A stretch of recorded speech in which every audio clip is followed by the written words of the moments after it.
देश और दुनिया की तमाम छोटी और बड़ी खबरों के लिए हमारे चैनल को सब्सक्राइब करना न भूलें और बेल का बटन जरूर दबाएं। नमस्कार दोस्तों, स्वागत है आपका देश लाइव में और आपके साथ मैं हूं आशिमा त्यागी। दोस्तों, दिल्ली की सत्ता गलियारों में इस वक्त जो हलचल है वो सिर्फ शोर शराबा नहीं है, बल्कि संसद की आत्मा पर चल रही बहस है। लोकसभा के भीतर सत्ता और विपक्ष के बीच टकराव अब एक नए मोड़ पर पहुंच चुका है। बीजेपी सांसद निशिकांत दुबे की विवादित टिप्पणी और उसके बाद विपक्षी सांसदों का निलंबन और अब लोकसभा स्पीकर को हटाने की तैयारी। ये जो सारी घटनाएं हैं, ये सारी घटनाएं अलग अलग नहीं बल्कि एक ही राजनीतिक धागे से जुड़ी हुई दिखाई देती हैं। ये सिर्फ हंगामे की कहानी नहीं है, ये उस संवैधानिक संतुलन की भी परीक्षा है जिस पर भारत की संसदीय लोकतंत्र जो है वो टिका हुआ है। तो आज हम ये पूरी चर्चा में आपको बताएंगे कि आखिर क्या ये सच है और क्यों मुद्दा हम आपके बीच लेकर आए हैं। लेकिन मैं चर्चा में आगे बढ़ूं उससे पहले आप लोगों से अपील, इंसाफ की आवाज को बुलंद करने के लिए और सच्ची पत्रकारिता के लिए हमारा यानी देश लाइव का सहयोग करें। साथ ही डिस्क्रिप्शन में दिए गए लिंक को ओपन कर ज्वाइन बटन दबाकर आप हमसे यानी देश लाइव से सीधा जुड़ सकते हैं। दोस्तों वापस आज की चर्चा पर लौटते हैं और बात करते हैं विपक्ष की तरफ से संकेत साफ है इस पूरे संदर्भ में कि ये कोई सामान्य नो कॉन्फिडेंस मोशन नहीं होगा। योजना है एक विशेष प्रस्ताव लाने की जिसका लक्ष्य सीधे लोकसभा अध्यक्ष की कुर्सी है। संविधान के मुताबिक लोकसभा स्पीकर को हटाने के लिए कम से कम 100 सांसदों के हस्ताक्षर जरूरी होते हैं। जी हां, विपक्ष का दावा है कि उनके पास जो ये संख्या है, ये संख्या जुटाने की क्षमता है, क्योंकि मामला सिर्फ राजनीतिक असहमति का नहीं है बल्कि संसद के संचालन में कथित पक्षपात का भी बन चुका है।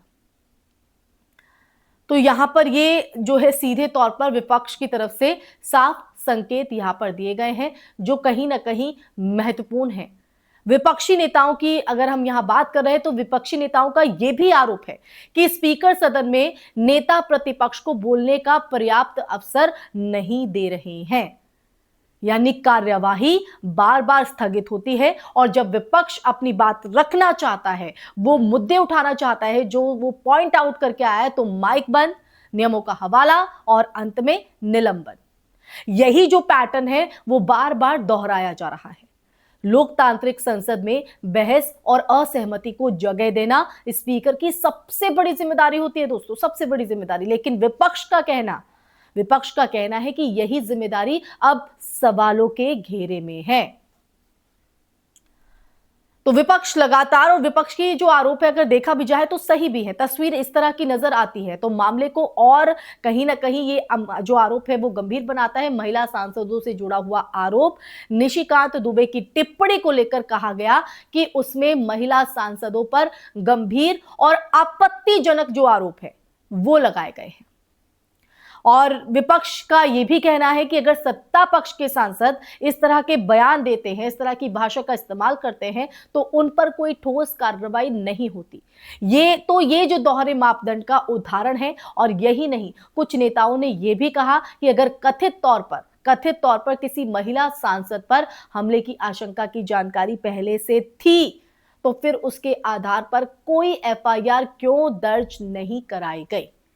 तो ये जो सवाल है वो सत्ता की मंशा और प्रशासनिक निष्पक्षता दोनों पर चोट करता है दोस्तों। जी हां, दोनों पर ही चोट करता है। अब यहीं से देखिए लोकसभा स्पीकर ओम बिरला की जो भूमिका है उस पर बहस जो है वो और तेज हो जाती है।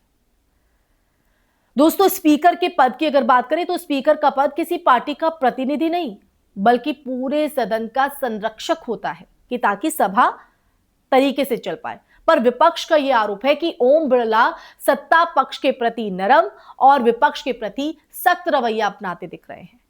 निलंबन की जो कार्रवाई को विपक्ष जल्दबाजी और दमनकारी बता रहा है और इसे संसदीय परंपराओं के खिलाफ मान रहा है। दोस्तों, इतिहास गवाह है कि भारत में लोकसभा स्पीकर को हटाने का जो प्रस्ताव है वो बेहद दुर्लभ रहा है और ये जो कदम है, ये कदम तभी उठाया जाता है जब मामला राजनीतिक रणनीति से ऊपर जाकर संवैधानिक संकट का रूप ले ले। और विपक्ष की अगर हम बात करें तो विपक्ष यही तर्क दे रहा है कि आज हालात वहीं पहुंच चुके हैं। उनका कहना है कि अगर सदन में विपक्ष की आवाज को व्यवस्थित तरीके से दबाया जाएगा तो जो लोकतंत्र है वो केवल बहुमत का खेल बनकर रह जाएगा। ये विपक्ष आरोप लगा रहा है। तो सत्ता पक्ष की अगर बात करें तो सत्ता पक्ष इस पूरे घटनाक्रम को विपक्ष की हताशा और राजनीतिक नौटंकी बता रहा है। बीजेपी की अगर माने तो बीजेपी की तरफ से तर्क है कि विपक्ष जानबूझकर सदन की जो कार्यवाही है उसे बाधित करता है और फिर कार्रवाई होने पर विक्टिम कार्ड भी खेलता है। लेकिन सवाल यहां पर यह है कि क्या हर बार निलंबन ही समाधान है? क्या संवाद और बहस की गुंजाइश खत्म हो चुकी है?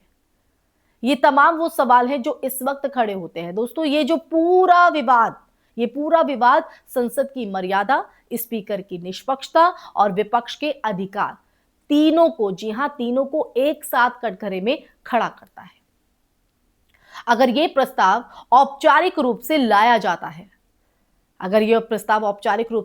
जाता है तो यह सिर्फ ओम बिरला के खिलाफ वोट नहीं होगा, बल्कि मौजूदा सत्ता संरचना के संसदीय व्यवहार पर अविश्वास का प्रतीक भी बनेगा। यह भी कहीं ना कहीं महत्वपूर्ण है। अब यह प्रतीक बनेगा तो फिर किस तरह की तस्वीर उभर कर सामने आएगी और विपक्ष के आरोपों को बेबुनियाद जो बीजेपी की तरफ से बताया जा रहा है वो किस आधार पर बताया जा रहा है? क्योंकि जब तक विपक्ष सवाल नहीं करेगा, मुद्दे नहीं उठाएगा, तो फिर जो चर्चा है वो हेल्दी कैसे हो पाएगी? तो अंत में ये लड़ाई किसी एक कुर्सी या एक बयान तक सीमित नहीं है। ये तय करेगी कि संसद बहस का मंच रहेगी या बहुमत के आदेशों की औपचारिक मुहर। आने वाले दिन ये बताएंगे कि ये सियासी घमासान सत्ता के लिए चेतावनी बनता है या विपक्ष की एक और असफल कोशिश। लेकिन इतना तय है कि संसद के भीतर उठी ये जो आग है वो बाहर लोकतंत्र की दिशा पर असर डालने वाली है। इसी के साथ दोस्तों इस चर्चा में फिलहाल के लिए बस इतना ही। ये चर्चा आपको कैसी लगी? आप मेरी बात से कितना इत्तेफाक रखते हैं? और ये जो सच और जो विपक्ष के आरोप हैं, इन आरोपों को आप किस तरह से देखते हैं? और बीजेपी जो तर्क दे रही है उस पर आपका नजरिया क्या है? और संसद की जो कार्यवाही है उसको लेकर आपका नजरिया क्या कहता है? कमेंट सेक्शन में कमेंट करके जरूर बताइएगा दोस्तों, क्योंकि आपके विचार, आपकी राय, आपके सवाल देशहित और देश लाइव दोनों के लिए महत्वपूर्ण है। साथ ही इस वीडियो को ज्यादा से ज्यादा शेयर भी कीजिएगा दोस्तों, और हमारे चैनल देश लाइव को सब्सक्राइब कीजिएगा ताकि देश लाइव आपको ऐसे ही सच से रूबरू कराता रहे, आपके लिए साथ ये सच का संवाद साधता रहे। फिर हाजिर होंगी ऐसे ही सच का मुद्दा लेकर। तब तक के लिए अपना ख्याल रखिए। जय हिंद, जय भारत, नमस्कार।